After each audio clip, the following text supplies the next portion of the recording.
புது வீடு கட்டுறேன். என்ன டைல்ஸ் போடலாம்? ஹர்ஷா டைல்ஸ் வாங்க. இது ஆர்டினரி இல்ல, எக்ஸ்ட்ராஆர்டினரி. ஹர்ஷா டைல்ஸ். இனிமே கண்ணை மூடிட்டு கடலை எண்ணெய் வாங்கலாம். ஏன்னா மந்த்ரா கடலை எண்ணெய் இதயத்தின் தயாரிப்பு. வறுக்க பொரிக்க ஏன் எல்லா சமையலுக்கும் மந்த்ரா தான். மந்த்ரா கடலை எண்ணெய், அபார ருசி, ஆரோக்கியமான உடல் நலம். வணக்கம். செய்தி சுருக்கம். மீண்டும் வெடித்த துப்பாக்கி, உயிர் தப்பினார் ட்ரம்ப். அமெரிக்க தலைநகர் வாஷிங்டனில் பிரபலமான ஹில்டன் ஹோட்டல் உள்ளது. வெள்ளை மாளிகை நிருபர்கள் சங்க இரவு விருந்து இந்த ஹோட்டலில் நேற்று இரவு நடந்தது. அதிபர் ட்ரம்ப் இந்த இரவு விருந்து நிகழ்ச்சியில் முதல் முறையாக பங்கேற்றார். அவரது மனைவியும் உடன் வந்திருந்தார். விருந்தின் நடுவே திடீரென துப்பாக்கிச் சூடு நடத்தப்பட்டது. துப்பாக்கி சத்தம் கேட்டதும் பாதுகாவலர்கள் வேகமாக அங்கிருந்து ட்ரம்ப் மற்றும் அவரது மனைவியை பத்திரமாக அழைத்து சென்றனர். யாருக்கும் காயம் ஏற்பட்டதா என்பது பற்றிய தகவல் இல்லை. துப்பாக்கி சூடு நடத்தியது யார், இதன் பின்னணி குறித்து விசாரணை நடக்கிறது.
அண்ணாமலைக்கு மெகா பதவி அள்ளி கொடுக்கும் பாஜக மேலிடம்.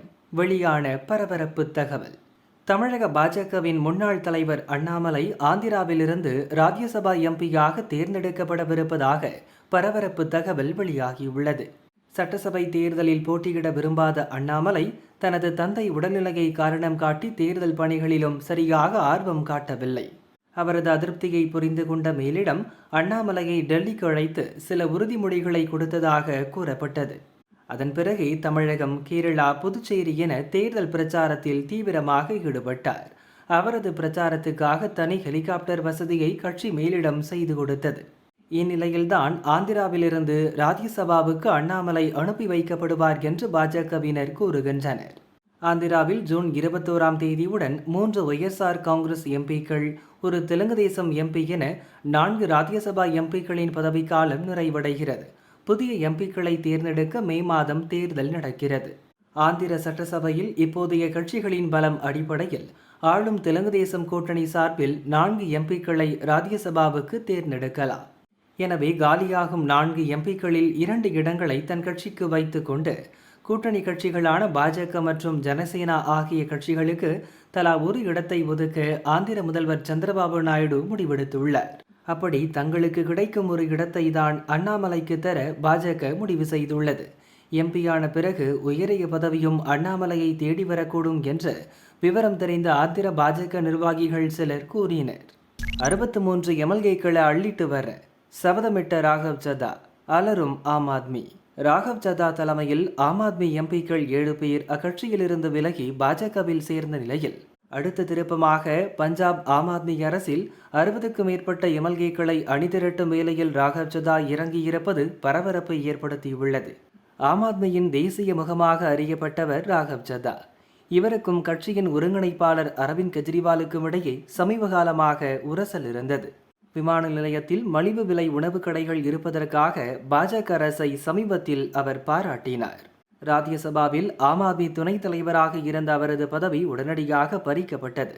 அவருக்கு பதில் அசோக் மிட்டலை கட்சியின் துணைத் தலைவராக ஆம் ஆத்மி நியமித்தது.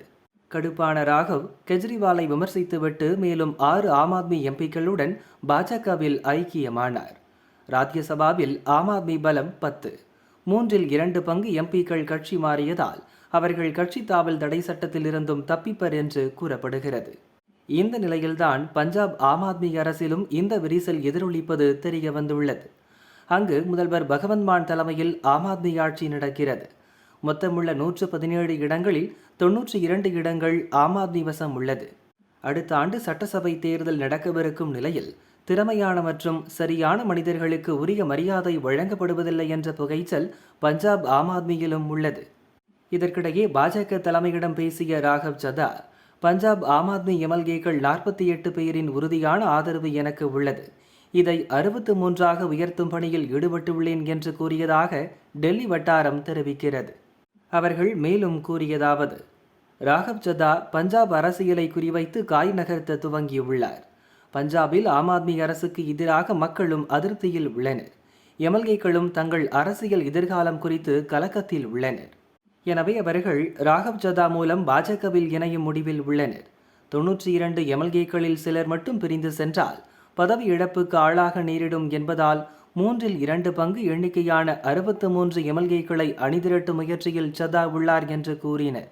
இதற்கிடையே பாஜகவில் இணைந்த ஆம் ஆத்மி ராஜ்யசபா எம்பிக்களை பதவி நீக்கம் செய்வது தொடர்பாக ஜனாதிபதி திரௌபதி முர்முவை சந்திக்க பஞ்சாப் முதல்வர் பகவந்த் மான் நேரம் கேட்டுள்ளார்.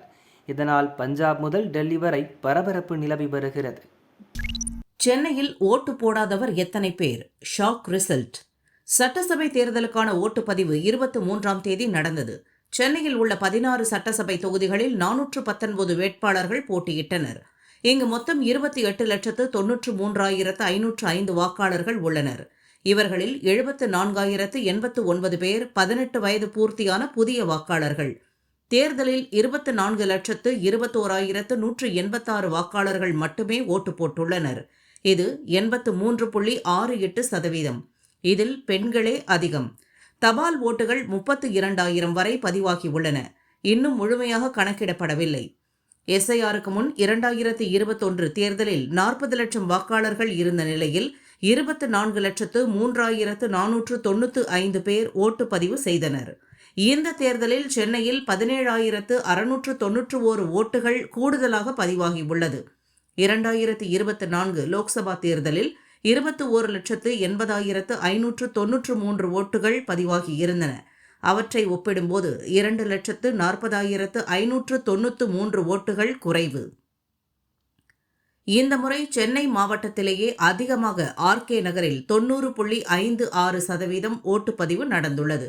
ஆனால் 2021 விட 6,103 ஓட்டுகள் குறைவு.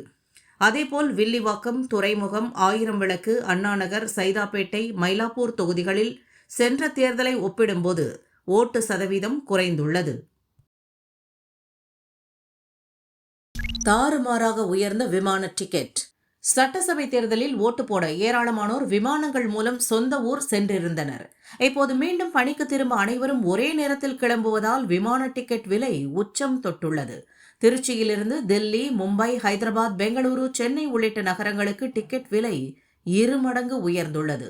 பொதுவாக 3,000 முதல் 5,000 வரை இருந்த சென்னை, பெங்களூரு டிக்கெட் விலை 6,500, 7,000 வரை உயர்ந்துள்ளது. 7,000 முதல் 9,000 வரை இருந்த தில்லி டிக்கெட் 15,500 வரை உயர்ந்துள்ளது. அதேபோல் ஹைதராபாத்துக்கு 7,454, மும்பைக்கு 11,835 கட்டணமாக உள்ளது. சின்சியராக தேர்தல் பணி செய்தும் மதிக்கவில்லையே பாரதிய ஜனதா பூத் கமிட்டியின் பொறுப்பாளர்கள் கவலை. அதிமுக கூட்டணியில் பாரதிய ஜனதா 27 தொகுதிகளில் போட்டியிட்டது. பாரதிய ஜனதா பூத் கமிட்டி பொறுப்பாளர்கள் உள்ளிட்டோர் எவ்வித எதிர்பார்ப்புமின்றி தேர்தல் பணியாற்றினர். அவர்களுக்கு பணம் வழங்க கட்சி தலைமை அறிவுறுத்தியது. ஒவ்வொரு தொகுதியிலும் வெற்றி வாய்ப்பு எப்படி உள்ளது என்பதற்கேற்ப அந்த தொகுதிக்கு தேர்தல் செலவுக்கு பணம் வழங்கப்பட்டது. ஒரு தொகுதிக்கு 20 கோடி ரூபாய் வரை வழங்கப்பட்டுள்ளது. அந்த பணத்தை பூத் கமிட்டி பொறுப்பாளர்கள் உள்ளிட்ட தேர்தல் பணிகளில் ஈடுபட்டுள்ள நிர்வாகிகளுக்கு சரிசமமாக வழங்குமாறு தெரிவிக்கப்பட்டது. ஆனால் சில தொகுதிகளில் மட்டுமே பூத் பொறுப்பாளர்களுக்கு தேர்தல் காலத்தில் 5,000 முதல் 10,000 ரூபாய் வரை வழங்கப்பட்டது. ஆனால் பல தொகுதிகளில் இன்னும் பணம் வரவில்லை. வந்ததும் உங்களிடம் தருகிறோம் என நிர்வாகிகள் தெரிவித்தனர்.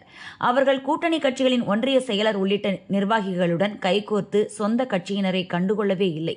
இதுவரை 10க்கும் மேற்பட்ட தொகுதிகளில் உள்ள பூத் பொறுப்பாளர்கள் தாங்கள் அவமதிக்கப்பட்டது குறித்து பாரதிய ஜனதா தலைவர் நிதின் நபீன், மத்திய உள்துறை அமைச்சர் அமித்ஷா ஆகியோருக்கு புகார் கடிதம் அனுப்பி வருகின்றனர் என்று பாரதிய ஜனதா வட்டாரங்கள் கூறின. திமுகவினர் கொடுத்த தங்க காசு உரசி பார்த்த வாக்காளர் அதிர்ச்சி. சொன்னது ஒன்று, கொடுத்தது வேற. கரூர் மாவட்டத்தில் உள்ள 4 தொகுதிகளில் அதிமுக, திமுக நேரடியாக போட்டியிட்டன. தமிழகத்திலேயே அதிகபட்சமாக, அதாவது 92.65% ஓட்டுகள் கரூரில் பதிவாகின. ஓட்டுகளை அள்ள திமுக, அதிமுக கட்சிகள் வாக்காளர்களை பலமாக கவனித்ததுதான் இதற்கு காரணம் என கூறப்படுகிறது. திமுகவினர் 6,000 ரூபாய் மற்றும் 1/2 கிராம் தங்கக்காசு வழங்கினர். அதிமுகவினர் 3,000 ரூபாய் மற்றும் 4 கிராம் வெள்ளிக்காசு கொடுத்தனர். ஆனால் திமுகவினர் கொடுத்தது 9 கேரட் கொண்ட 200 மில்லி தங்கக்காசு என்றும் அது 2,000 ரூபாய்க்கு கூட விலை போகாது என்ற தகவல் பரவியது. வாக்காளர்கள் அருகில் இருக்கும் நகைக்கடைகளுக்கு சென்று பரிசோதித்தனர். அந்த தகவல் உண்மை என்பது தெரிந்தது. அந்த தங்க காசுகளை அந்த கடையிலேயே 2,000 ரூபாய்க்கு பலரும் விற்றுள்ளனர். தங்கக்காசு பெற்ற சிலரிடம் விசாரித்த போது ஒரு சில தங்க காசுகள் மட்டும் 1/2 கிராமில் இருந்ததாக கூறினர். திமுக கொடுத்த தங்க காசுகளில் பிரச்சனை என்றதும் அதிமுக வழங்கிய 4 கிராம் வெள்ளிக்காசின் தரத்தையும் வாக்காளர்கள் பரிசோதித்தனர். அவை 700 முதல் 1,000 ரூபாய் வரை விலை போயுள்ளது.